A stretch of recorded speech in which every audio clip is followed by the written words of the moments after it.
What is up, everybody? Welcome into another episode of Talk to Me here on notfest.com. As always, I am your host, Joshua Toomey, joined by the one, the only, the infamous Chris Akin. Chris, how we doing? Awesome, man. What's happening? Oh, just living the dream. The guest this week on the podcast was Jeremy Spencer of Semi-Rotted, so make sure to go and check that out. Nice, quick, tight 15-minute conversation with Jeremy, but I got my questions out there. He gave me the answers, and we moved on with life. That's all you need, right? There's no time for Jeremy Spencer anyway. Jeremy, it's your time, man. You're back. Well, before we move on from Jeremy Spencer, but between he put out like 13 albums in the last 6 months. Yeah. So I'm sure he was in the middle of a recording session, came over, did the interview, and then popped back over into another recording session. Probably. So Jeremy Spencer, guest of the Talk to Me podcast. So go check that out. Yeah, go check it out. And now get to the real stuff. get to your return to the metal highest points of metal. Your return gig. So I played my first show since 2009. Mm-hmm. It was a place called Dark Matter. It's in Nashville. Sold out show. I won't tell you the capacity, but the capacity was 150. But 6,000. 6,000. Capacity about 150. Sold out show. It was an all day thing celebrating this club we used to play back in the 90s called Lucy's Record Shop. Kind of infamous club in Nashville, and Mary Mancini put on the event after she had me on her podcast. And if you really want to know me and my backstory, like that is I will always push people to this interview we did because, I can explain to you what we did back in the day, but you're like, yeah, right, whatever, sure you did kind of thing. But she was there. She saw it.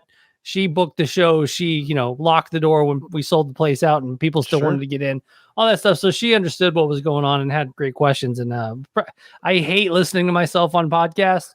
And I listened to that interview twice just because of all the nostalgia feels in it. Very nice. But yeah, man, I'd been going down to Nashville for the last couple of weeks and doing rehearsals, and we played about 6:30 in the middle of the show. And the one thing that was a typical 12-volt negative verse show, the venue was about half full. And I start to worry. I'm like, this is going to be an okay show, whatever. Dude, we start setting up. I turn around, packed house. And then after we played, everybody left. It was a typical 12-volt negative verse show. And crazy thing, I was seeing like old 12-volt negative verse shirts that we made in the 90s. Like some of the oldest shirts I had forgotten we even made. Like there was a good handful of people wearing old school 12-volt shirts and people coming together and just, it was awesome to see so many old faces, a little bit more gray, maybe a little less hair on some people. But man, it was so cool to just kind of see everybody back together again after so many years. Sure. Now, how did it feel being up there, man? It's been a while. It has been a while. My wife posted a thing about how she's never seen me smile like that. And I was like, all right. And I watched, there's a couple of videos on YouTube. And it's just like everybody's smiling. The crowd was smiling. I'm smiling. Like everybody's just having like the best time. And, show went off flawlessly. Nothing major, no major catastrophes. And, right.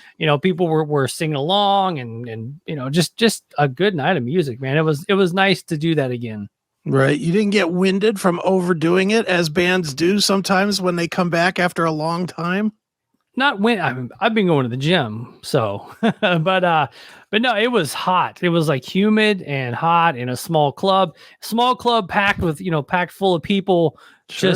Just I mean every iPhone photo I've seen so far is just kind of foggy because there was so much steam in the room, and I couldn't believe how hot that place got. But man, we had a blast. Now, do you think I'm just curious on this? Do you think it was really, really that hot? Like in the old days, or do you think it's just you've settled into, well, I'm in an air-conditioned car, going into an air-conditioned house, going to an air-conditioned bedroom, and repeat, No, it was definitely like 90 degrees and that Tennessee humidity outside, into the club. There was a small club with everybody packed in there, and the way the club is situated, like the sun is just beaming into it too. So it was definitely a little hot box or whatever for everything. But man, it was if I never play another show, which hopefully that's not the case, Right. but that is a nice bow to put on top of the musical career. And even the other guys in the band that are maybe even a little bit more skeptical on doing more shows were like freaking out on how well it went. Sure. Well, and that was going to be the other question is now you did it once. Yeah. Does everybody have the itch or is everybody like, okay, we did it once. That's cool. Or a little of both? I think it's a little bit of both. I think everybody's kind of in that same boat of if this is the end, it was awesome. If we do it again, it's going to be, I guess it'll still be awesome. The strangest thing, and I have yet to really deal with this side of ever being in a band. Cause like I said, last time I was on stage, 2009, the camera phone really wasn't a thing back then. I mean, the iPhone was out, but it wasn't like as widespread as it has been. We got up there and it looked like a press conference. It was like, like cell phone cameras everywhere. Just everybody had their stuff up. By the time I got on stage, I was already tagged in videos and photos, and it was crazy how quickly that stuff pops up online. I mean, if I was in a big band like Metallica or something like that, I mean, obviously I'm assuming that they have their notification turned off, but you get in a big band like that. I mean, it's got to be mind-boggling to just sit down after a show and be able to immediately watch the show, see all the feedback, see the photos of people at the show. Like, we were at the 12 Volt Negative Earth show and it was awesome. Big groups of people, man. It was so awesome to just kind of see that camaraderie again between everybody. Sure. Now, what worked, and more importantly, what did not work? What did you expect that didn't go the way you expected it, and what worked better than you expected it? This turned into me interviewing you. This is where I need you on the show so you can hit me with these questions. I mean, like I said, man, I think it came off pretty flawlessly. I think, I can't really think of too many things that were bad, it doesn't necessarily have to be bad. Like, but I mean, I'm talking about anything, like, because you haven't done it in a million years, X, Y, or Z forgot cables or showed up late when you needed to be there on time or any of that kind of shit. I honestly, I think everybody was just, that was even the thing back in the day. Like 12 Volt Negative Earth was like a machine, on stage, off stage, and like even our drummer, was smart enough to set up the kit off the side of the stage. Then boom, it's on stage, and just like on stage, boom, rock, get off and get the stuff out of there and let the next band go up, things like that. So yeah, it went off better than you can expect. I mean, there, a couple times, like, me and one of the guitar players would switch sides and bump into each other, but it was also a very small stage. Like, that's what I'm saying. Like I don't know if we do another show, I don't know it's going to be as intimate, because it was like people were just on top of us and just I was scanning. I mean, I'm sure when I see the full video, I'm people watching as much as they're watching us. But yeah, I mean, once again, just cannot express how amazing that night felt. I walked off stage just like a pig in shit, man, just grinning from ear to ear. Nice. So if you do it again, okay, how much bigger do you try to go? Because you're not going to do another 150 seater. You're going to want to do like 500 or 1,000 or something. So that's kind of the thought, is if we do it again. I mean, there's a couple of other clubs in town, obviously, that are a little bit bigger that we could step up to, but then at that same time, man, that intimacy of that club was just awesome for everything that we needed to get done. So I don't know if we were to play there again. It was in the worst part of town. Like when they said, when I heard the address, I was like, oh, okay, that's where all the prostitutes are. If you want to get a prostitute in Nashville, it's on Dickerson Road, know, and this was like Dickerson Road, like right downtown. And we got off the interstate to go to the show, get off, turn on Dickerson Road. And it's like burnout building, just dilapidated building. And then we finally get to the club, man. So it was punk rock in all of his, in all its glory. Even GPS tells you you don't want to go there, right? Like, are you sure you want to go there? You really want to go to that address? Nice. Well, it sounds awesome, dude. Sounds like a good time. Sounds like you're ready to take it out on the road again. To me, go ahead, put it together. Yeah, might as well. You got all the contacts now. Maybe you'd be on Louder Than Life next week. Maybe. Yeah. I'm getting all that together too, man. I don't know if it's like the show, speaking of Louder Than Life, I don't know if it's the show being bigger or my @notfest.com email address. But like this year, I seem to be getting way more. Hey, will you interview our band rather than me hitting them up?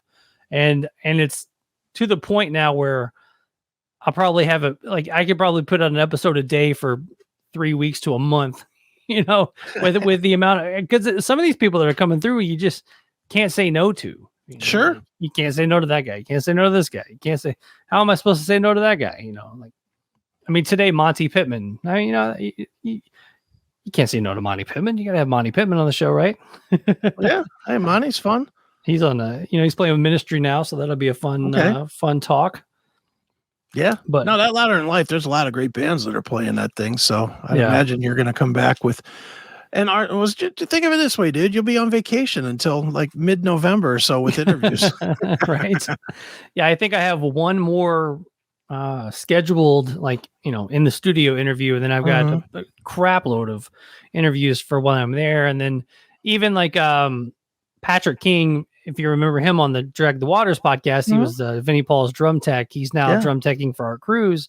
So I hit him up. I'm like, hey, if you want to come over to the media tent, because people still talk about that Patrick King interview, because dude, that was a heavy emotional interview. Yeah, I remember that. And someone just talked about it the other day when I put out the Art Cruise thing. And so I was like, dude, if you're around and you come over to pop over to the media tent, jump on the show, we'll do something real quick or something. But definitely got to have him on. I'm sure Jose Mangin will be around. You got to, grab him for a few minutes and sure. And so, yeah, it's going to be fun, man, to kind of see what I get out of this. I went and rented a nice camera, to take it there and get some nice video for everybody. This will be the first year doing video at Louder Than Life. Every other year it's just been audio, but this year stepping my game up, man. Look at that. Now you're not going to do it with shitty audio though, are you? You're going to have like a good mic at least. Oh yeah, I can. I'm good. I already rented the camera, like I told you earlier. So I've got a couple of things here. I'm going to attempt to hook to it to see what the audio sounds like that way. I also rented these, like the little, what do they call lavaliers? Yeah. So we can just put them on and see how those go, so I can talk with my hands like I normally do. Right. So nice. Yeah, everything else going good with you, sir? Not as busy as you, apparently. Jesus Christ. It's been a mess. Back into a rock star. Jesus. Yeah, it's been something, man. I'll be the lowly peon on the show here before long. I'll just be like the janitor that shows up, gets thrown a bone every once in a while. No, I'd say, Chris, you will always be number one in my heart. Oh, stop. Well, all right, man. Well, let's start.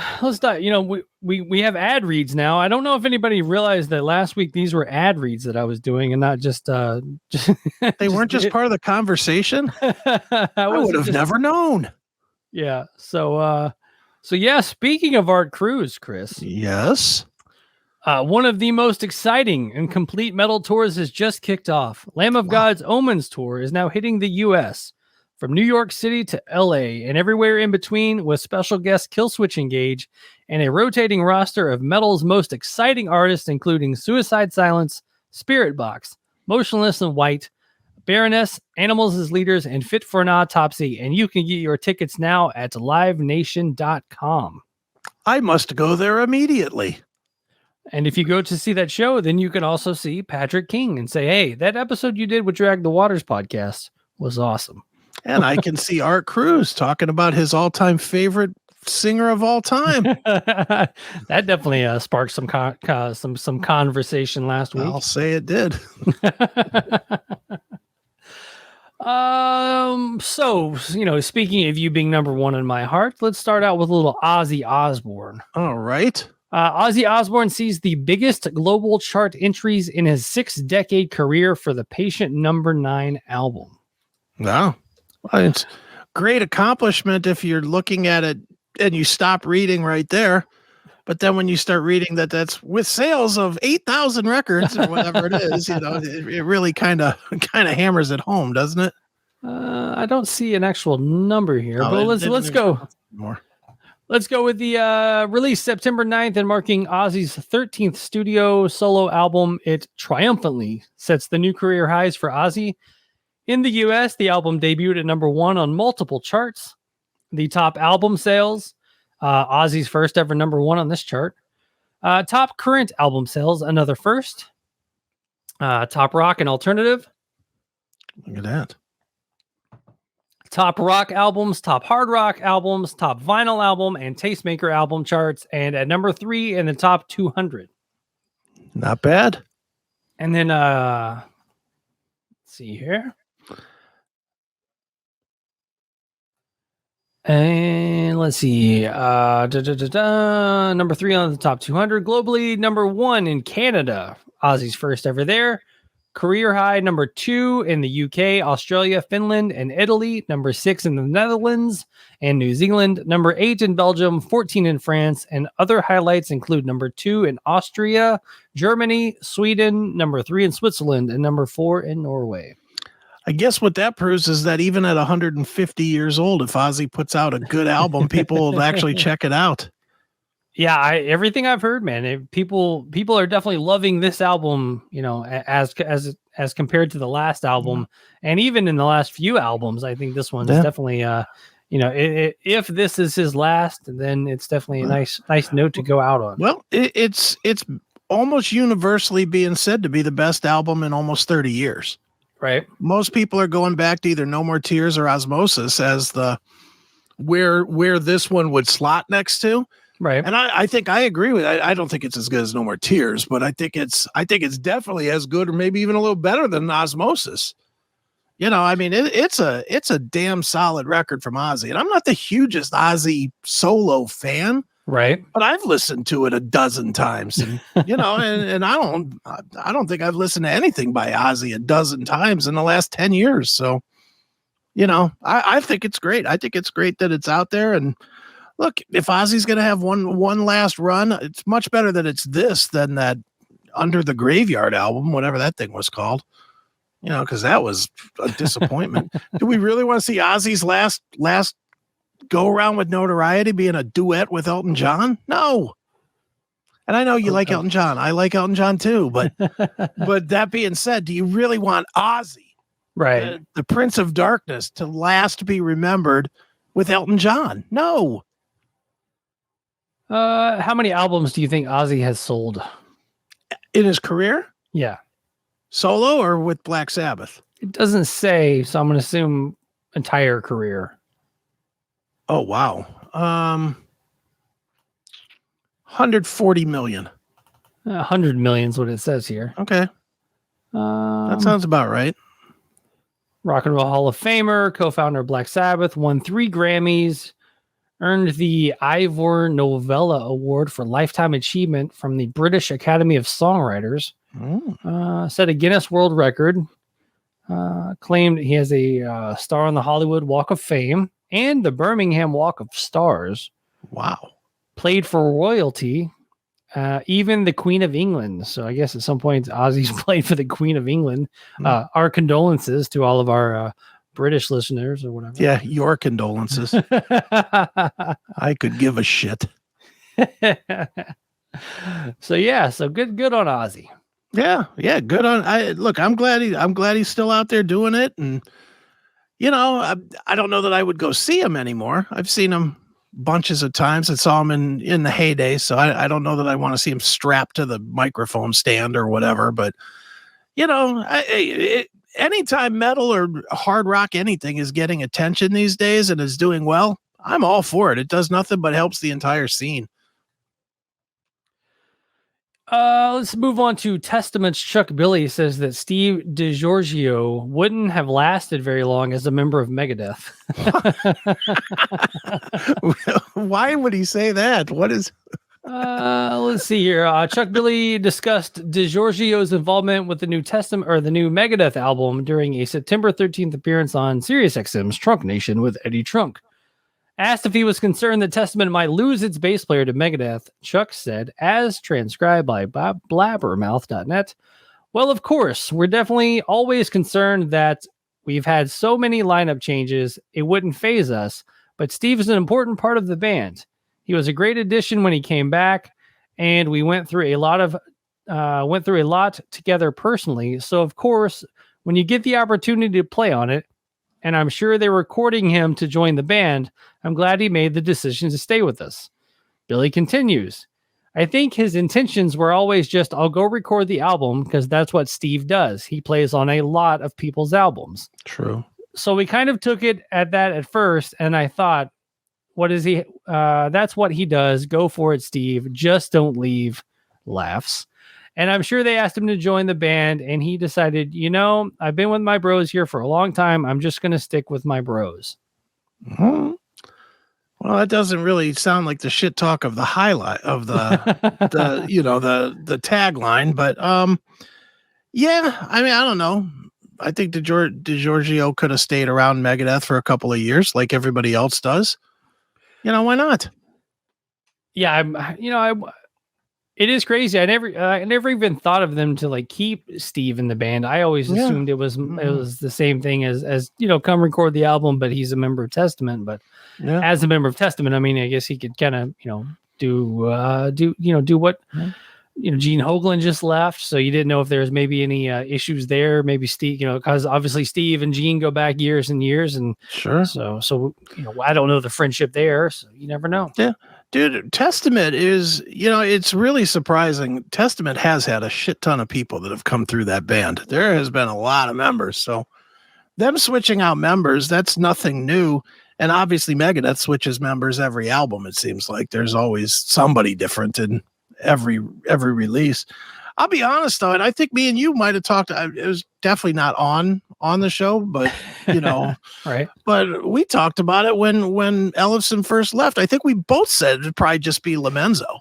Yeah, I think we said that from day one, and then it worked out to be that. I think that was the plan the whole time. I think I don't know this. Obviously I'm guessing at this, but my hunch is that they were gonna bring Lomenzo in from the start, but he was busy doing something else, so they just needed somebody to record.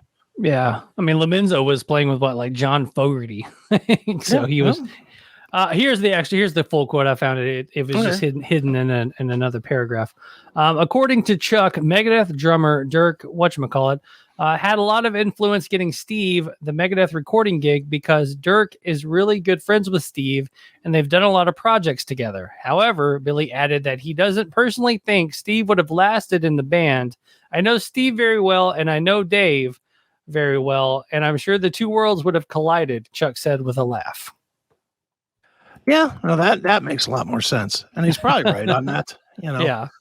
But hey, it worked out for everybody involved. Apparently, Lomenzo seems like he's happy to be there. Ellefson, my God, for a guy that got kicked out of one of the biggest bands in the world, he sure is busy. He's almost as busy as me right now. Yeah, well, almost. He doesn't play it in front of 150 people, I don't think. But other than that, yeah, I actually texted with him just the other day. My famous friends, Right. I texted with him. I texted with David Ellefson, Grammy Award winner, by the way. And he was on his way to Italy, I think. He was literally on his way to Italy to play those shows with Jeff Scott Soto. And then he said and then I'm jumping over to Poland for 3 weeks to record the Death album. Oh, so nice. he's busy as all could be. And then I guess there's Lucid dates coming in December. So he's plenty busy, man. So, good on him.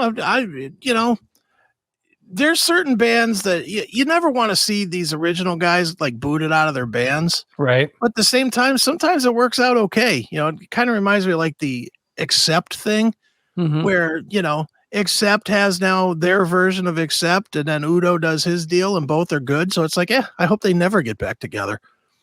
And I'll say the same with Ellefson personally. I like all the bands he's doing, so stay broke up. It's fine with me. The last thing on the Steve DiGiorgio thing is the bass on the new album isn't miraculously amazing. Like you would think that he would add a lot more to it. I mean, there's really not a lot of room for him to do a lot of crazy, Steve DiGiorgio type stuff. Yeah. But he I didn't really hear too many things. You're like, oh wow, you definitely needed a big name for that part, Yeah, I wonder if it was just timing. It might just, I mean, dude, they might have had more than likely Megadeth's a big enough band that they're on a deadline once they, and I don't want to say the wrong thing here because I know management's listening, but the management puts these guys on a deadline because they have the whole record plotted and video shoots and everything already plotted out, 6-8 months ahead of time. Yeah. So, they may have been on a very short and from what I understand, that was done. Yeah. I'm pretty sure I heard that from somebody whose initials might or might not be DE, that the record was already done. Right. So they literally had to take a finished product, deconstruct it, mix in a bunch of new bass tracks, remix it, remaster it, and then go. Probably didn't have a lot of time to do that. That's my guess. Right. And I think he kind of came in and just plowed through the entire album too, which I mean is a very honorable thing because that's a lot of music. And obviously those parts are not just your typical, easy bass lines to play. Right. I'm just saying like there aren't very many bass solos on the album, where you would hear something and go like, ooh. No, there's definitely not. So yeah, whatever. I don't know. It's been a few weeks now. Where are you standing with that album? I'm still listening to it a lot. The one thing actually driving to Nashville and back, the one thing we have is the Sirius XM in the car. And we've got like a Megadeth alert. And so like every time they play Megadeth, it's like, doot, and pop up and you play and you listen to it, man. And like they've been playing the hell out of the new album. Okay. All the different singles and things and even little specials here and there. And it's still just a really, really good album. Yeah, I like it, but I'll be honest, I've gone back and picked up Dystopia a couple of times in the last couple of weeks too. It just reminded me that I like that one a little more. Right. It's good though. It's not bad. I mean, look, Megadeth's on one of their high runs again. I'm hoping that we're not going to get another super collider anytime soon. It's just crazy that they're like near 60 and Dave's still writing and singing that stuff. How many more do you think he has in him? See, that's the thing with that style of music is you that has to have a shelf life, and we're watching it in real time because all of those dudes are getting older.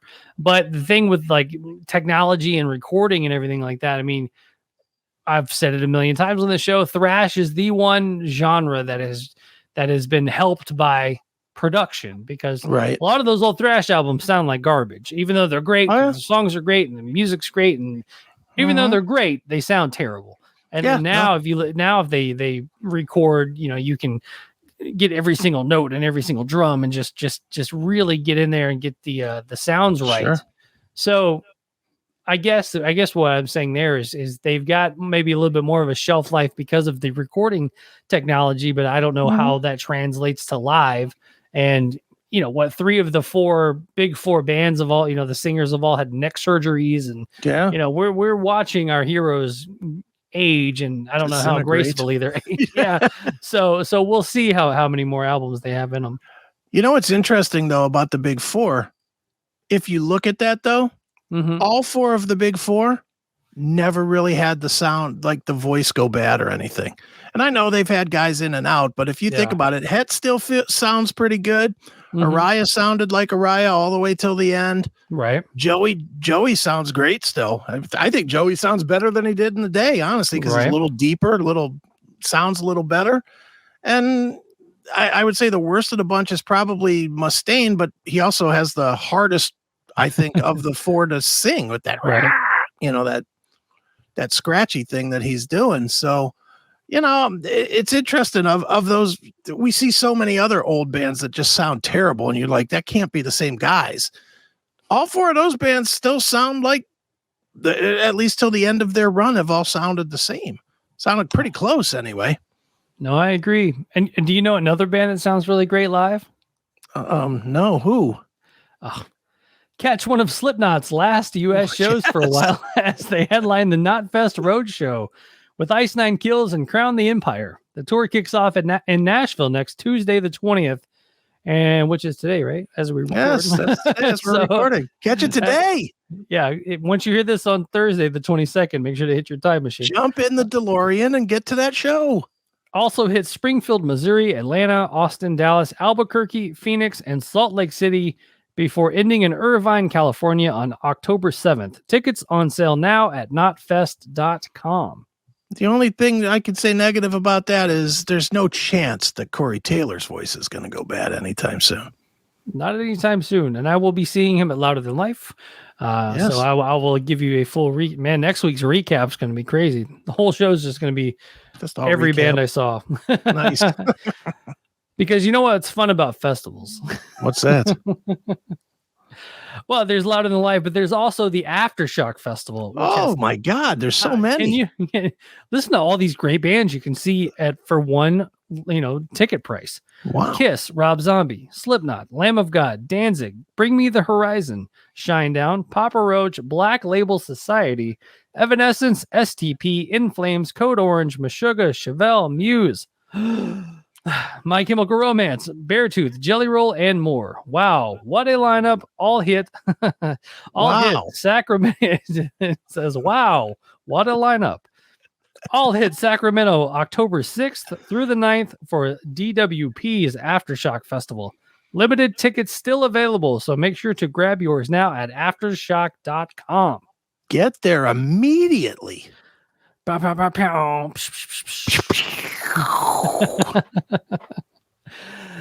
yeah, I'm totally looking forward to festival season this year. The wife and I talked. I was like, we need to pick one next year to go to, not just because Louder Than Life is literally 20 minutes from my house, so I can just go there and come home. But I'm talking like we need to go somewhere, get the the media credentials, get the hotel, just immerse myself in the festival for whichever one we pick. Sure. Well, you can have it. I can't do festival. I like festivals, but man, they're just getting to be too long. Yeah. That's the one you're going to this weekend. Come on, dude. 4 days. That's a lot of festival, man. BJ, who runs Metal Nexus, I posted like who am I going to see at Louder Than Life? And he goes, are they going to see you? Because he's like, I know you're not going all 4 days, but I have interviews all 4 days, so I'm committed to go. But how much actual concert do you think you're going to catch? Do you think you'll see 15 bands play, actually perform? I will see 15 bands play. I will not see like 15. I doubt I'll see 15 complete sets. But I mean, my interviews are spaced out enough too, where it's like, they're all short interviews. They're all going to be like 12 minutes, but interview, go grab some food, go grab some merch. The Black Craft people are going to be there. Yeah. So my wife's going to be walking back to the media tent with her arms full of Black Craft gear. Right. And just go people watch and all that stuff. And this year they have 5 stages. So that's a lot going on. How many bands? Is it 100? All of them, every band. Is it seriously? It's probably about 100 bands, right? It's 5 stages, 4 days. If it's not 100, it's close. Wow. I wonder if that's in the. That's a lot of bands.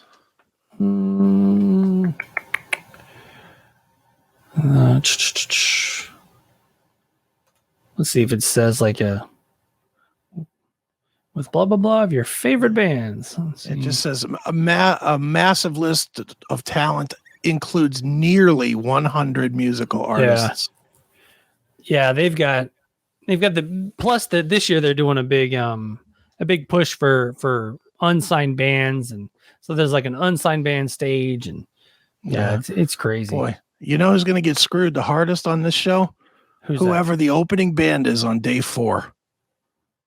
Because everybody's just like, all right. Yeah, because nobody's going to get there. Oh, I got to get there early so I can catch it all on day 4. So I can check out the Strangers. Yeah, nobody's doing that. Day 4. Day 4, that's Alice in Chains Day, I think, right? Yeah. Day 4, people are showing up I'm looking at the list now. People are showing up about 6 o'clock at night. People they probably want to see Pretty Reckless, Papa Roach, Incubus, Chili's, and Alice in Chains. Yeah. Everything before, and there's good bands before it. That's your boy's on before that, Jelly Roll. Yeah. Jelly Roll, Dirty Honey's a good band. Struts, people have heard of. People know. I mean, there's some good bands there, but nobody's going early for that day. No way. And I'm not telling people not to. By no means am I telling people not to. But I'm just saying, man, if you've gone through 3 days of this and then you're like crawling to the finish line, no chance. I'm staying in the hotel until they kick me out. Checkouts at noon, buddy. I'll throw this out there. I don't think it's going to happen, but I was talking with Jelly Roll's management about doing something with since the Titans play that day. Yeah. Somehow doing a me and Jelly Roll watch the Titans, and now we'll just be screaming the entire time, like, but just crying. I'll just snuggle up on him and just cry. Dude, why do you think that won't happen? He's doing it. This has been announced. He's one of the guest bartenders that day. Oh, okay. So between guest bartender and his performance and all the other media stuff, because a couple of years ago when he was in the media tent, dude, he walked around with a giant bottle of, like, I think vodka, and every time he sat down to do an interview with anybody, he made everybody do shots. Nice. Everyone interviewed him that day, because you got a free shot. Yeah, but why not? But yeah, it was a fun time seeing on Jelly Roll backstage. So it's gonna be fun this year. Hell yeah, you're gonna have fun, dude. I mean, just who is, and you don't have to say this if you don't want to, but who is the biggest name that you're expecting to interview? Biggest name. Kind of looking through the list here. Is there anybody in the purple names, or is it are they all in the white names on the list? Definitely all in the white names. I didn't put anything in for Lamb of God because I obviously just had them. Yeah. I mean, like Meshuggah or In This Moment or somebody like that, or Ginger. Yeah, it's all basically all those level. Ministry. Helmet. We talked about Paige Hamilton earlier. Hopefully get him again. Chevelle. That's always a big one. Ice-T. Yeah, that would be nice. That'd be a good one. Right. Jelly Roll. Papa Roach, probably one of the bigger names. All that stuff. Yeah. You'll get a couple good. And are you going to... All right, now, this is where we'll see if you're different than me. Okay. So you see somebody in there, big name. Right. Paul Stanley walking through or something. Right. Do you have it in you to grab him and say, hey, Paul, come on over here. Do this quick interview with me? I mean, the first year I was in the tent, I did that a little bit because I that was like literally, I think the podcast was maybe a year old, and I hadn't really had very many blabbermouth headlines, things like that. So it's still unknown. And so I was kind of walking around, and if I just kind of saw somebody standing there, like I got like Kyle from Hell Yeah, I just kind of walked up to him and, hey, do a quick interview, sure, kind of thing. So. And even that's where that Tom Maxwell Nothing Face interview or Hell Yeah interview him too. But that interview happened that way. So yeah, I mean, if they're in there, I mean, if I just strike up a conversation with them and say, hey, you want to sit down for a minute for Not Fest YouTube and Talk to Me podcast, and this is a year where I've got a little bit more behind me, so we'll see what happens. All right, now here's the real question. All right, I got all kinds of questions. I thought that was already the real question. Well, that's one real one. This is another one. So you see a Slipknot guy. Okay. Are you automatically grabbing him up? Because now you run the risk of pissing off the home company, the home team with Knotfest. Right. If you intrude on the Slipknot guys. Let's see. I think I would at least introduce myself and say, hey, thanks for the opportunity, blah, blah, blah, blah, blah, kind of lay it out there like that. And if I feel like they're just kind of hanging out or waiting for something, might try to snag them for a few minutes. Yeah. Yeah. All right. Just curious. I know if it's me, I'd do it 100%. Yeah. Hey, clown, come on over here. See, Knotfest. They're doing a like a whiskey tasting at a Kroger here. A clown is. Okay. So that'd be kind of cool. It's at a Kroger near the festival site. Okay. So you can go meet Clown. So if you're in Louisville, you want to go meet Clown, go get a shot of whiskey or whatever, you can go hang out with him. Sounds good to me. right? That's what I'm talking about. But let's see here. You like the Butcher Babies, right? I like looking at them. The Butcher Babies have completed work on their quote best album to date. Oh, says who? Which member of the band said that? Let's see here. Butcher Baby vocalists Heidi Shepard and Carla Harvey spoke to Oren O'Byrne of Bloodstock TV about the forthcoming fourth studio album, which was recently completed with producer Josh Schroeder for a 2023 release. Okay. Who do you think said that? Heidi. No, it was Carla. I was wrong. Of course, I'm wrong. Carla said it was a really cool experience. We got to sit together for about 6 weeks in the middle of nowhere, a very small town in Michigan, and just create together. We had an Airbnb with animal skulls all over the place, and we just sat there in the snow and created possibly our best album to date. So it was a great bonding experience. And that same exact quote can be found on the Talk to Me podcast about 6 months ago. So as I was reading that comment, I was like, wait a minute. She said that before. She said that on my show. Nice. Well, dude, it's been, how long has it been since they did a record? It's been a little while, hasn't it? Yeah, it's been a few years. I think they were doing some singles and stuff here and there. Let's see. Yeah. The last album was 2017's Lilith. Yeah, and then they did some singles like during the pandemic and stuff, right? Yeah. Or Heidi did some stuff like with other people, right? Like, yeah, Heidi's guested on some stuff, and yeah, she seems to be the social butterfly of that band. Sure. Well, it'll be cool. It'll be. Yeah. I'm not even kidding when I say I like looking at them, but I like listening to them too. They're fucking solid. Yeah, and then one thing. I'll always help promote them because, I mean, anytime I've ever asked Heidi to do anything, she's always been, she was the first guest on Throwback Throwdown on the Knotfest Twitch with me. Sure. She's been on the Drag the Waters podcast. She was on the Talk to Me podcast. And then Carla's been on the show multiple times too. So and they've always been just great interviews. So they are always welcome on the show and always just do great interviews and people like to hear, and Chris likes to look at them. So that's very much true. And one last thing before we get into some recommendations, some good times and some bad times when we talk about our respective football teams. We were going to leave that till the end, so if you're not a football fan, you can check out but you're going to hear us sobbing over here. But that's right. We always have to talk about the mighty Metallica. They've announced their third Helping Hands concert and auction. Metallica's All Within My Hands Foundation, a 501c3. I don't know why we needed that part of it. A nonprofit foundation focused on creating sustainable communities by tackling issues including hunger and workforce education, brings its Helping Hands concert and auction back into the physical world for its third year. So on December 16th, Helping Hands will make its Southern California debut with Metallica and special guests performing in the Microsoft Theater in downtown Los Angeles. That'll be cool. Yeah, dude, look, Metallica takes a hella beating from everybody about everything. Right. They do. And I'm not even going to say that I'm not guilty of it sometimes myself. And it comes from because they were so amazingly great. Right. in the heyday, there was no one better. Honestly, I mean, there's certainly no one better live. Right. I've seen Metallica. My actual count is 42 times.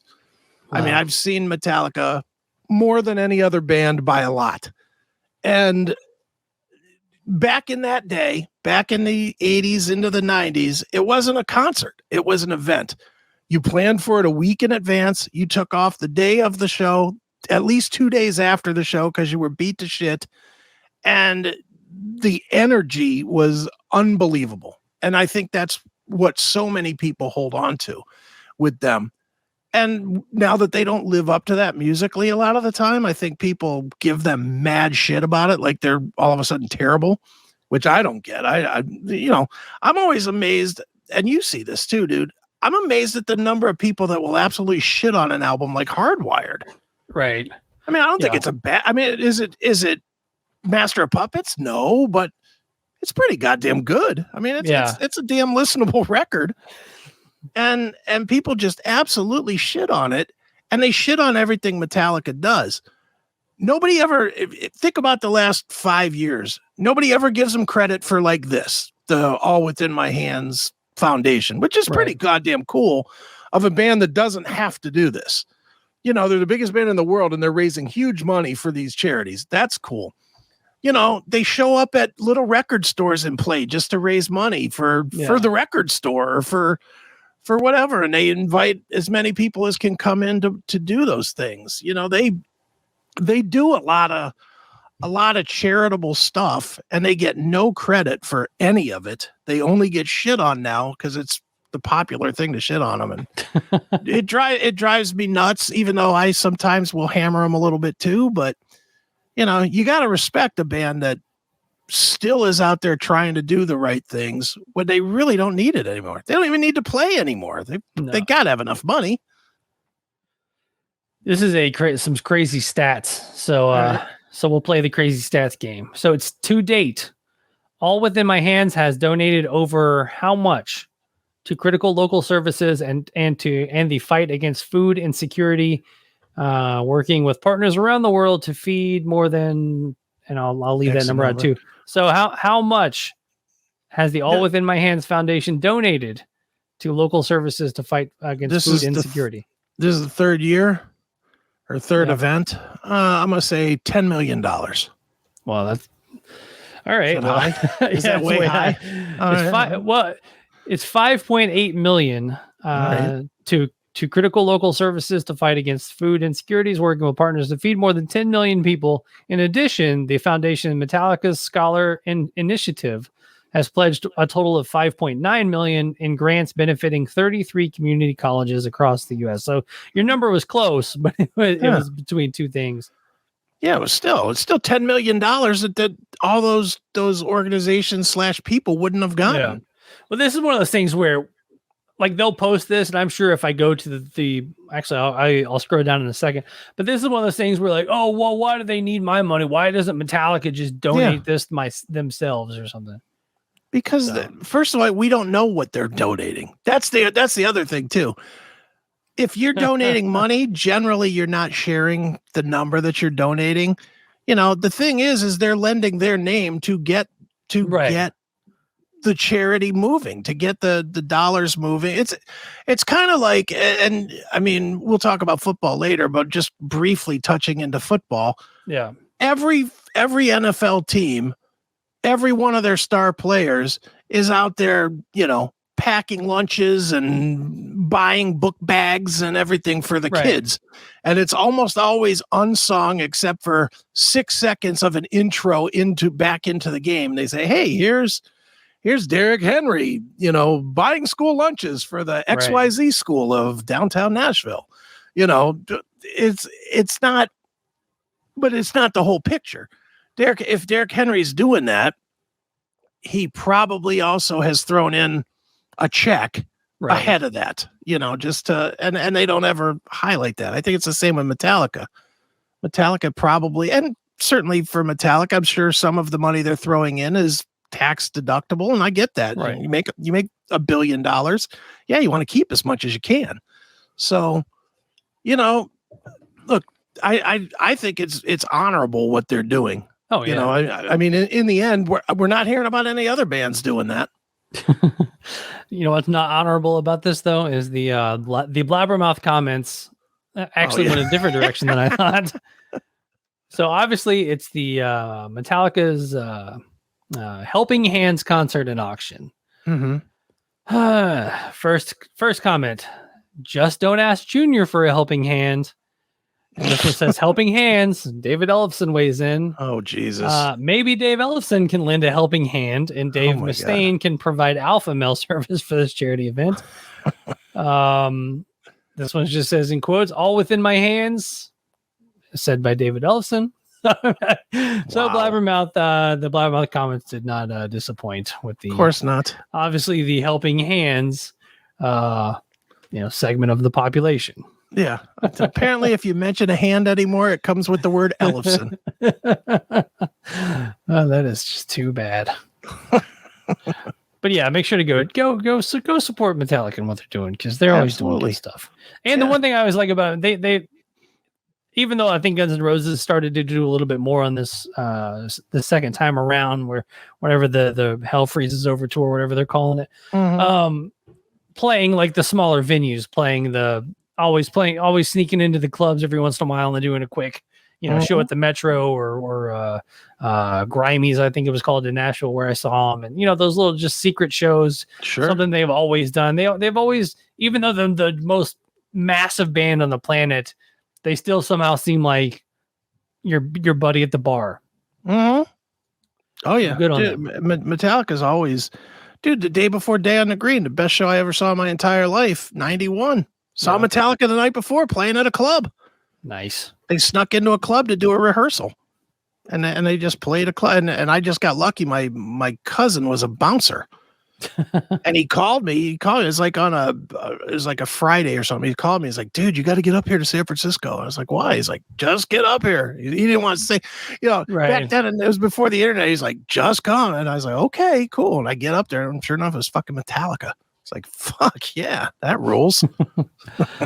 All right, last one before we get into anything. I do want to apologize to Motley Crue and Def Leppard, because I did not think that the stadium tour was going to do anything at all, and I thought they would end up, canceling half of it probably. But Motley Crue and Def Leppard Stadium earned $173.5 million. According to Billboard, the Motley Crue Def Leppard Stadium tour sold 1.3 million tickets and earned $173.5 million, making it the biggest tour of either band's careers. Wow. Well, good on them. Now, if Motley Crue could just figure out how to play well, it'd be great. Yeah. And not have to, resort to Hwang pictures on the old Instagram.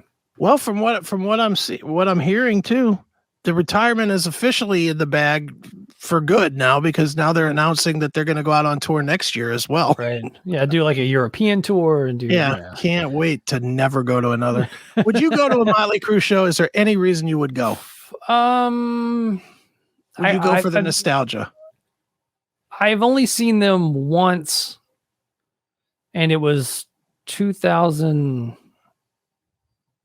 maybe 3. Okay. Like Carnival of Sins. Somewhere in there. It was them and Aerosmith, whenever that was. Okay. Yeah. Somewhere. So whatever. So yeah, somewhere around then. And I, in all honesty, I was there because my friend was opening the show. And so I went and watched, I did the whole, I went to see enough of the show to say I saw the show kind of thing, kind of was back and forth. So yeah, I saw Aerosmith, and then I saw a little bit of Motley Crue, and it was fun, but I would probably go to this if it came through and tickets were reasonable, or I got a media pass or something like that. But sure. Well, I've seen Motley since 1984. I think I've seen them 10, 11 times. I used to love them. I ain't gonna lie. And musically, I still do love those old albums. Oh yeah. But not anymore. I mean, there's just way too much proof. There's too much proof on YouTube that I'm going to catch a bad show. So no, no, thank you. Right. All right, man. I'll start off the kind of the recommendations of what we've been watching this week, because I said last week that I was going to go see Clerks 3. Yes. Went to see Clerks 3, and I am biased on this because I'm a massive fan of Kevin Smith and the View Askew universe and Clerks 1 and 2 and all, just everything that goes into it. So, I mean, this was fan service 101. And awesome. And if you know Kevin's story about, the heart attack and how he kind of worked that into kind of the behind the scenes of making Clerks the first Clerks. I mean, it was a pretty cool story about, the making of the original Clerks, plus how he almost died and kind of just, put it all together. And, there's some moments in there where I went with a buddy of mine, and I'm like sitting there watching it, and we're both watching it. And then there's, some pretty emotional stuff happens in the movie. And I'm like, can't cry in front of my friend, holding back tears, man. But it was definitely it tugged on the heartstrings and made you laugh. And if you're a fan of all of the Clerks and Mallrats and Jay and Silent Bob and all that stuff, I think you're just going to walk out of there with one big nostalgia boner. Nice. When does it launch for like regular folks that don't have like the special access like you did to see it? When is it out like to the public? Honestly, I don't know. I haven't seen. I think they only ran it for like a week in theaters, and it was very sparsely attended here for a movie that only had one showing that day. There was probably only maybe 20, 30 people in the theater tops, if that. That's crazy. So, I would have thought that it would be sold out and be a party. That was the thing. Like, I didn't know if my friend Casey was going to be able to go or not, or if I was going to take the wife. And so I went ahead and bought 2 tickets just to have a ticket just in case. And when I went to buy it, you can, select your seats or whatever. And when I opened it up on like the day before the movie, and there was pretty much the entire theater open for seating, I was like, oh, that's not a good sign. You're like, no, that can't be right. So, but yeah, I mean, it was definitely, a good time. A lot of, a lot of metal references if you want to go in for that. Lots of King Diamond shirts and, what is his name? Elias kind of has, he goes from good to bad and right. Every time he pops up, he's in some other form of, black metal version of himself. And, but yeah, it's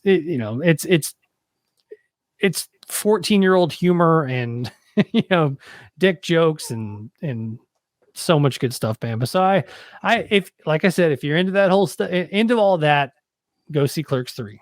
Very nice, man. And the other recommendation review I have is something you actually brought up on the CMS, was that Sins of Our Mother. Yeah. I plowed through that thing quickly. It was just like, that was about as captivating and riveting as I've seen anything. Story of a woman who, had the ex-husband, and she turned to, basically she started a podcast, and then she, got all whacked out into some cult type stuff, and ended up basically, having her ex-husband murdered by her own brother. And and then they ended up killing the kids and burying him in the backyard, but at the same time going to Hawaii and having a wonderful wedding on the beach with all these smiles and shit. And you're just like, God damn. Right. Like, and that woman the whole time, and she's a very attractive woman, and she is just charming the shit out of the police. And that's, not to quote, Wendell Neely, but I mean, like, where did they get all this footage from? Because I mean, they have so much footage from the body cams and stuff. Yeah. It almost blows your mind that any body cam out in the public that, the officer involved shooting just happens to not be on. Because I mean, these guys' body cams were on walking her just through the police station, right, with like no real threat of anything. It was crazy how much footage they have, and she's just charming the shit out of those cops. And they're like, you know what, if you don't want to go to this mental institution, just don't answer the door, all that shit. They're like teaching her how not to go. And the whole time he's on the body cam footage like, she's crazy, she's trying to kill me, and and they're like, oh, sir, just it'll be fine, sir. You're being way over dramatic here. Yeah. And then like even he's like emailing all the family, and all the family think he's crazy, and it turns out he was telling the truth the entire time. But yeah, it's crazy how they figured out where the kids were buried because of the cell phone footage, or the cell phone the cell phone pinging. And I guess if you're going to bury some bodies in the backyard, like leave your phone in the house or something, because turn it off. Because I mean, spoiler alert. I mean, then basically they realized they notice the day after one of these photos was taken that the phone is on the property in this one weird spot for 2 hours. Right. And then they go to that spot, and then they basically find 2 decomposing bodies. And it's just, they start and digging. the text messaging and stuff. I mean, the people left a trail, like, an insane trail. Like, and they weren't even trying to cover it up. No, the whole thing about, I shot a gopher in the backyard or something. I was like, what? Yeah, that story was way, way fucked up, but wow, what a documentary. Jesus. Yeah. And that was like one of the quicker watches I've seen too. And the other crazy part is is how quickly that one was turned around, because I mean that just happened like what, 2021. Yeah, it's recent. It's recent. I mean the actual trial for these people is not until next year. Like, yeah, it's still ongoing. Yeah, they haven't been convicted of anything yet. Yeah, seems like they will be though. Just a hunch. It seems like they got a lot of evidence against them. Yeah, those are my two things. I don't think I have any musical things going on right now. So yeah. All right. Well, musically, I've got two. I've got brand new release called Iron Allies, which is David Reese of Accept fame, and Herman Frank, also of Accept fame, as well as a bunch of other bands. Just a solid, if you just like straight up old punch in the fucking face metal. That's what this is. It's really pretty solid. It's called Blood In, Blood Out. I don't think it's out until next month, but I got it and it is awesome. Nice. And then the new Lacuna Coil release, Kamali's XX, where they re-recorded that whole album, that's their monumental piece of their career. Okay. And usually I hate these kind of things. I usually just can't stand it, but they took some of the better songs from there and really recreated them. I think they just recreated them the way they want to play them now. Right. Now that they've lived with them for 20 years. And the songs are just very different. Like Heaven's a Lie, which was like their breakthrough hit. But when it was their breakthrough hit, it was all Christina Scabia was it was all her voice with just a little bit of growl underneath it. Okay. They completely did that away. And now it's like you hear her, it's like a 50-50 voice with Andrea Ferro doing the like really bringing the heavy. Maybe they should have had you on there. I'm obviously ready to go. But great release. It's different. I think probably half of their fans will hate it. I'm sure half of their fans will hate it because they're, when you redo anything, it's like, well, it doesn't sound like the original. So I would imagine that half the people are not going to dig it too much, but I loved it. I thought it was great. So Kamali's XX comes your way sometime here soon. And it seems like they've been promoting that thing for fucking 6 months, but it's finally here, I think. And then movie-wise, real quick, one for movies. And I don't usually like these kind of movies, but for some reason I like this one. Sylvester Stallone is back on Amazon Prime. Nice. in a broken superhero movie called Samaritan. Okay. And it's like a PG version of The Boys, if you've ever watched that on Amazon. Okay. It's kind of he used to be a superhero. Now he's just trying to be hidden away. So he's like a janitor or some shit. And some kid finds him and figures out that he's the Samaritan just in time because the bad guys are reforming their group to take over the world. And it's corny as hell. I'm not going to tell you that it's not. It's really corny. And some of the writing is pretty weak. Like, how like in superhero movies, everybody has to have a weakness. Okay. Well, Stallone's weakness is that when he's fighting crime, his body overheats and he has to eat ice cream and be soaked with water. Okay. So needless to say, as the big fight scene comes at the end, it's in a burning building. So that, everything's even more hot. And is he going to be able to to finish off the criminals before his heart blows up from the heat? I mean, it's worst. It's dumb. It's dumb. And that being said, I watched it, and when it came to an end, I was like, okay, that wasn't so bad. Just stupid, killed 2 hours of good, fun, mindless television. So Samaritan on Amazon Prime, it's worth a watch. Nice. Well, you know what was not worth a watch? We both felt that. Well, I think, in all honesty, the way the Titans lost to the Bills, I would take over the way the Browns lost to the Jets, because I had Monday Night Football I'm pumped, even though I've been going to the gym, I was like, we're going to grab some pizzas. We're going to, watch it and just veg out on the couch. And it was like, what was it, like 17-7 at halftime? It wasn't necessarily way out of reach. Yeah. My God. The Buffalo Bills are a juggernaut football team that just definitely have the Tennessee Titans number this week, man. But it was nice that it was nice Buffalo just went in and took us behind the shed last night, shot us early because I had some editing to finish up with my Jeremy Spencer interview. So I just tapped out and I'm like, I'm going to go finish up watching this game on my phone and finish up my Jeremy Spencer video. I'm going to tell you, my game. Yeah. It felt like I imagine it was watching Lane Staley die. Okay. Wow. It was absolutely, you're excited, you're thrilled, everything's going right. Here's your successful friend just doing kick ass. All of a sudden it falls apart and he's dead. That's what it felt like for watching this Browns game. Dude, they did interviews here on the news, and I never watched the news ever. Right. This Sunday was the first time I have watched local news in probably a decade. And it was only because I wanted to see the reaction to people. 9/10 of the people were walking out of the stadium, thought we had a win. They left at the 2 minute, because it was like a minute 55 and we were up 13. People were leaving thinking, okay, this one's in the bag. And by the time they got to their cars, they turned on the radio to hear the post game, and they're like, "Oh, and the Browns found a way to lose." It's like, what the wow. What the I didn't even think about that part. It was, dude.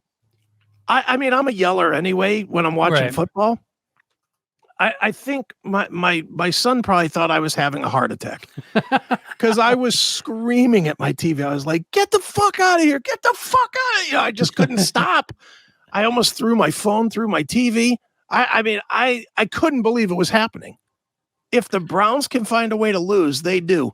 Right. And, you and I have been throwing that stat back around, 2,200 games in a row where this hasn't happened. But the Browns found a way. Yeah, I was like, when my show was on Sunday and we were driving, and I kind of had my Sunday ticket app open on my phone. Right. And I was more watching the Colts Jaguars score, just kind of like snickering because the Jaguars of all teams are shutting out the Colts. Right. And I'm kind of looking over. I'm like, oh, the Browns are winning. All right, that's nice. Nice for Chris. Nice for my friend. Yeah. John's probably out there just, big football boner at the game. He's at the game. Mm-hmm. He's at the game. All that stuff. And did they kick let's see, do you know if the game winning touchdown was in front of John? Because he's in the end zone, right? Yeah, he's in the dog pound. I think it might have been the other side. Going that way. I think it was the other side. But John, I haven't talked. Look, me and John, we are damn near brothers. I haven't spoken to him. He won't pick up his phone. He doesn't want to talk about it. I have a feeling, I don't know this to be true. I'll find out by next week. Yeah. I think he was one of those people that left. I can see that. I can see it. They were up. Didn't he go to like the strip club afterwards sometimes and have drinks and stuff? Yeah, there's like a strip club right there that they go to and sell. Mm-hmm. He was probably like throwing ones, having a fucking blast and celebrating a win. Oh, yeah, that's funny. I'll bet you anything he left and thinking it was a win because we were up big. Yeah. I mean, dude, you've watched a million football games. I've watched a million football games. Have you ever seen your team lose in under 2 minutes when they're up 2 scores? 2 full scores, not 10. Right. Yeah, 2 touchdowns and had to get a touchdown and a 2-point conversion to No. Sorry. Touchdown and an onside kick. Yeah. And then another touchdown. Like that's insane. And maybe he's not answering because maybe this finally broke him. Maybe he's like, well, maybe we're not good. The only text I got was I texted him and I texted Steph right at the end of the game. And I said, please don't kill yourselves by driving off the bridge. And I just got back a text from Steph and she said, seriously, I know. And I was like, oh boy. Well, hopefully those guardians that are on the bridge will keep them alive. Protected them. Because Cleveland is known for those guardians on those on the guardians bridge, on the bridge. Well, maybe that's why, because of the heartache the Browns are giving us. So the day this goes up, you guys play. Is it at Pittsburgh or at Steelers? Cleveland? At Cleveland. All right. So what's your prediction? We'll give a quick prediction. I don't know, because the Steelers suck, but I said that about the Jets. Yeah. The Steelers are bad. Yeah. I don't know. I'm going to say the Browns find a way to win. If the Browns don't win this game, we might as well start scouting draft picks. How's that Bryce Young down at Alabama? Oh, the Titans play at home against the Las Vegas Raiders. Both teams 0-2. But I mean, if we can't get our defense straightened out, I mean, Devontae Adams is going to have 500 yards and 8 touchdowns. Dude, how in the fuck did the Titans, their prime player, their main player, especially after the offseason they had where they lost Brown, how did they not put all of their capital into making the line great for Henry? I just think that what's crazy is our GM is a former college offensive lineman. So you would think that he could see something in somebody, but we had a first round draft pick that played one game. He's gone. We have a second round draft pick that he was drafted as a tackle. He's a backup guard now because his arms are too short. Right. Now we have a third round. This year we have a third round draft pick from Ohio State, the Petit Frere. He's playing right tackle. He seems to be okay. But we've got a 280-pound left guard that's just getting manhandled.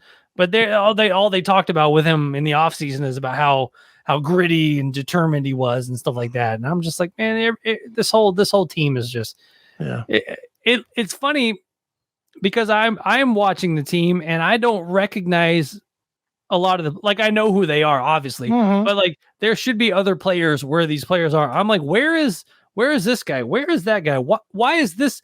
There was an undrafted free agent rookie cornerback on Stephon Diggs last night on multiple plays he was just toying with him out there. Whose idea was that? Well, but dude, you can go the opposite. You can go look at our game. Our top guy, highest paid cornerback in the NFL, got smoked for a 65-yard touchdown where he wasn't within 40 yards of the guy. Right. And that guy was a rookie. Yeah. So it doesn't matter. If they suck, they suck. Right. No, I get you, man. It's just I am dumbfounded how quickly, and 2 games in, I get it. And the Buffalo Bills are that awesome. I mean, they're gonna romp a lot of people, and a lot of fan bases after that game are going to be like, fire the coach, fire the coordinators, fire the offensive line, and fire everybody. It's going to be a fire everybody fest. I think Buffalo is going to do that to a lot of teams, but I'm curious to see. We've got a stretch of games here that if we win a couple of them, then everything's okay. But right now, what I'm seeing on the field just does not look good. Dude, at least you lost to the Bills, a team that's kind of expected to get to at least the championship game. Yeah, we lost to the fucking Jets. We lost. The Jets are supposed to be in the running for the number 1 pick, right? And we lost to the Jets with their backup quarterback. Not even their main guy. Their main guy's hurt. Yeah. We lose to their backup, who's 70 years old. Throwing to rookie receivers and rookie running backs. Oh my! And giving up 31 points. I will say, and I listened to a little bit of sports talk radio today. Actually, I was just catching up from the weekend on some other podcasts, but I listened to a little bit of sports talk. The one thing that I heard a lot was actually losing to the Giants hurt more because we were winning that game and lost at the end. This game, we just got boat raced from start to finish. So it wasn't even I knew we weren't winning early basically on this one. The only other bad thing is my wife's family, all upstate New York. Oh boy. And my father-in-law is, he's two-team football guy. Right. So he's Buffalo Bills and New York Giants guy. Like he roots for and like as the Bills were just whooping us yesterday, the texts were rolling in. He's like, good thing you don't play the Jets next week. You'd lose to all three New York teams, and saying all that stuff. I'm like, all right, I got you. I'll see you. No Christmas presents for you. Yeah. All right, now take that loss from the Giants. Because that was a two touchdowns in no time. But now crunch it down to the last 90 seconds of the game. Right. That's what I'm feeling. Yeah. It's awful. It's god awful, dude. I can't think.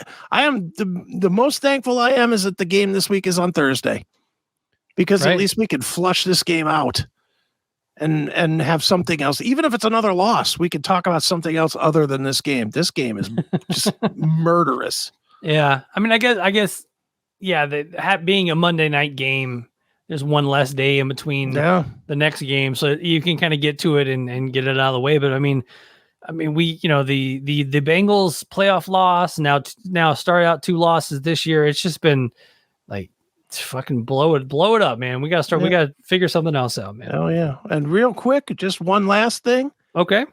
A fail to the NFL. What are they doing on Monday Night Football, starting one game at 7:00 and another at 8? Yeah, that one was, I didn't even really get to see the second game. Obviously I'm not changing the channel to watch, the Vikings Philadelphia game.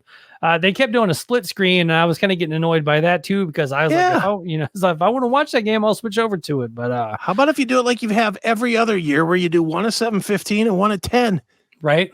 So that we can watch both games. Yeah, I think I'm probably just trying something new. But yeah, and it's week. Normally that's a week 1 thing. I don't know why they did it on week 2. Week 2. But I mean, the bad thing for average fans out there that aren't in Buffalo or Philadelphia is both games were blowouts. Yeah. Well, that's it. And it hurt the fact that the Philly game was a blowout. It was like, okay, well, this game is already sucking. The Titan game. Yeah. Got to middle of third quarter. It was like 31-7 or whatever the score was at that point. And it was like, all right, I'm going to flip over the other. No, the other game's already 24-7. I'm not going to that game either. I'm just turning it off. I'm going to bed. That was it. Last night, I just I'm out. Done. Well, like you were with the football last night, we are also out and we are done. All right. So that is another episode of Talk to Me here. Notfest.com. Make sure to rate, review, subscribe, and go check out the Jeremy Spencer interview. Any good interviews you've put out lately on Chris Akin Presents there? Not a damn one. I don't know. Just go over there, chrisakin.net. You can find a million interviews over there. You're bound to find something you like. Too funny. All right. So for the Talk to Me podcast, I'm Joshua Toomey. I am Chris Akin. And we will talk to you soon. See ya.